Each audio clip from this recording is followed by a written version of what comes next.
बारिशें, हवा, जाने क्या क्या सहते, घर की पांचवी दीवार मेरे पापा। हमेशा करते रहते मुझ में सुधार, कभी डांट कभी दुलार मेरे पापा। घर को अपनी बाहों में समेटे, घर को अपनी बाहों में समेटे, घर की छत माँ का श्रृंगार मेरे पापा। आज बात दिल से करूँगा, दिल में उतर जाए तो बताइएगा। कमेंट बॉक्स में ज़रूर लिख के बताइएगा कैसा लगा आपको।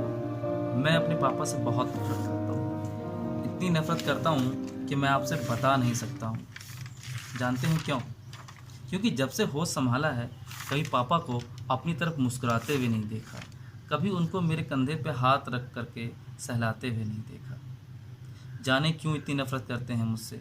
भाई बहनों में जब भी झगड़ा होता है, वो हमेशा मुझे ही क्यों ज़्यादा मारते हैं। बड़ी बहन को मारा तो बड़ी बहन पे हाथ चलाते हो, तुम्हें शर्म नहीं आती। छोटे भाई बहनों को अगर कुछ कहा तो तुम्हें शर्म नहीं आती, छोटे भाई बहनों को कहते हो। अब वो जो बीच के भाई बहन है, मेरी बात को अच्छी तरीके से समझ पाए।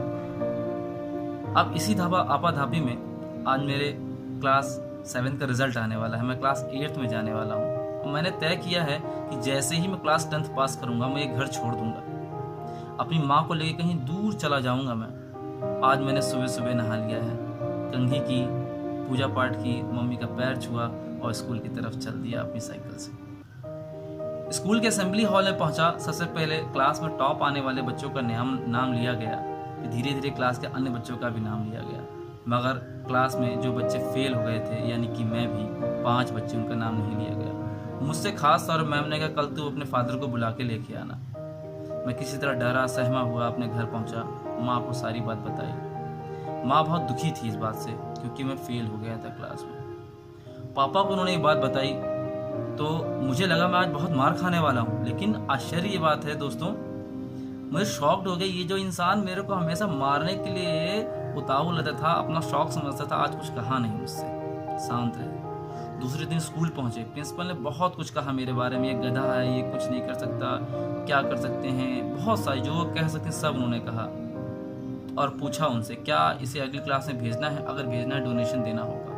पापा ने कहा नहीं, इसने गलती की है, इसलिए यहीं पर रहेगा। ये जिंदगी बहुत बड़ी है, 1 साल बहुत छोटा है। आज अगर इसको मैंने सहारा दे दिया तो कल ये अपने पैरों पे कभी नहीं खड़ा हो पाएगा। ये बात कहते हुए पापा कमरे से निकले। मुझे कुछ नहीं कहा, पहली बार मेरे सर पे हाथ रखा। मैं समझ नहीं पा रहा था पापा की इस बिहेवियर को। घर पहुंचा, माँ बहुत दुखी थी, लेकिन पापा नॉर्मल थे। रात में जब सब सो गए, मम्मी ने पापा से कहा, क्या करें, इसका पढ़ने में मन नहीं लगता, ये फेल हो गया है। माँ को पापा ने बहुत प्यार से कहा, फेल नहीं हुआ, ये स्कूल के रिजल्ट में ज़रूर फेल हुआ है, लेकिन ज़िंदगी के इम्तिहान में ये अव्वल नंबर से पास हो गया है, क्योंकि इसने नकल नहीं की है। मैंने पूछा था शाम को इससे कि तुमने कुछ लिखा क्यों नहीं, तो इसने कहा, आप ही ने कहा था फेल हो जाना, 0 नंबर ले आना, लेकिन नकल नहीं करना। उसकी इस बात ने मेरा दिल जीत लिया है।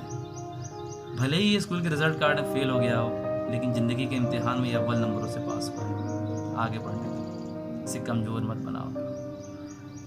मैंने दूसरी साल फिर से मेहनत की और इस बार मैं पास हो गया था अपनी मेहनत से। 37 नंबर आए थे। बहुत खुश था मैं, क्योंकि अपने नंबरों से, अपने मेहनत से पास हुआ था मैं। 4 साल बाद जब मैं क्लास 11 पहुंचा तो 0 नंबर लाने वाला बच्चा आज फुल मार्क्स लेके आया था, 100 नंबर। सबसे ज़्यादा मेरे पापा खुश थे। मुझे घमंड हो गया था, ज़मीन पे पैर नहीं रख पा रहा था मैं, इसीलिए क्लास 12 में 74 मार्क्स पर रह गया। सब बहुत दुखी हुए क्योंकि मेरे 74 आए थे, लेकिन पापा को कोई खास फर्क नहीं पड़ा, क्योंकि मुझे आर्मी में जाना था। मैं सपना भूला नहीं था। मैंने एनडीए का एग्ज़ाम दिया, पास भी हो गया और इंटरव्यू दे के आया। इंग्लिश उतनी अच्छी नहीं थी शायद, इसलिए सिलेक्शन नहीं हुआ। 3 बार एनडीए अटैम्प्ट दिया, तीनों बार मैं पास और रिटर्न में, लेकिन इंटरव्यू क्रॉस नहीं कर पाया। फिर सीडीएस भी दिया, फिर क्रॉस नहीं कर पाया। इन सब बातों के बाद मेरा और किसी फॉर्म को भरने का, सरकारी नौकरी करने का कोई दिलचस्पी नहीं थी, क्योंकि बचपन से ही कैंट में रहा था, तो आर्मी में जाने का जो सपना था वो बचपन से ही मेरी आंखों में कहीं पल रहा था। उसके बाद ट्यूशन वगैरह पढ़ाता था, तो दिल में आया कि इसी प्रोफेशन को आगे बढ़ाते हैं, और पैशन को प्रोफेशन बनाना बहुत ही अलग बात होती है। मैंने एक प्राइवेट स्कूल ज्वाइन कर लिया, अपना एक कोचिंग सेंटर खोल दिया, धीरे धीरे करके उसे आगे बढ़ाया। पिछले कई सालों से मैं इसी प्रोफेशन में हूँ। हमेशा मैंने एक बड़ा सपना देखा है, बड़ा करने की कोशिश की है, तो पिछले ही साल मैंने अब एक बड़ी सी जगह पर मार्केट प्लेस में, मेन मार्केट प्लेस में एक जगह ले ली, बहुत ज़्यादा किराया दे करके। मैंने अपनी सारी सेविंग्स उस जगह में डाल दी। अब मेरे पास कुछ नहीं बचा है। इस लॉकडाउन ने मानो मेरी कमर तोड़ दी हो। मेरे पास कुछ नहीं बचा है। बहुत अजीब सी फीलिंग हो रही थी। मैं दुनिया को हमेशा अच्छी बात सिखाता हूँ, बच्चों को हमेशा अच्छी बात सिखाता हूँ, लेकिन मन ही मन में एक गलत काम करने की सोच रहा था। इसी बीच पापा ने मुझे आवाज़ दी और अपने किसी काम से बाहर ले गए। शाम को लौटते वक्त उन्होंने मुझे ढलता हुआ सूरज दिखाया। मुझसे कहने लगे, जो सूरज है ये कभी ढलता नहीं है। तुम्हारे लिए आज यहाँ ढल रहा है, किसी के लिए किसी दूसरी जगह उग रहा होगा। अगर सूरज बनना है तो सूरज की तरह जलना सीखना होगा। पता नहीं पापा ने ये सब बातें मुझे क्यों बताई, लेकिन एक बात तो है, उन्होंने अपने घर के सूरज को हमेशा के लिए ढलने से आज बचा लिया था। कुछ समझ नहीं पा रहा था अभी क्या। बस पापा की यही बातें हैं जो मुझे संभाले रखती हैं और आगे बढ़ने में मेरी मदद करती हैं। आगे क्या करूं? आई लव यू पापा। आपसे बहुत प्यार करने लगा। उम्मीद करता हूँ मेरी ये बात आपके दिल में उतरी होगी। अगर दिल में उतरी हो तो कमेंट बॉक्स में जरूर बताइएगा। लाइक करिए, कमेंट करिए, सब्सक्राइब करिए, मेरा प्रोत्साहन करिए, ताकि फिर से मैं कोई अच्छी बात, कोई अच्छी चीज़ आपके सामने लेकर के आऊँ। फिर मिलेंगे।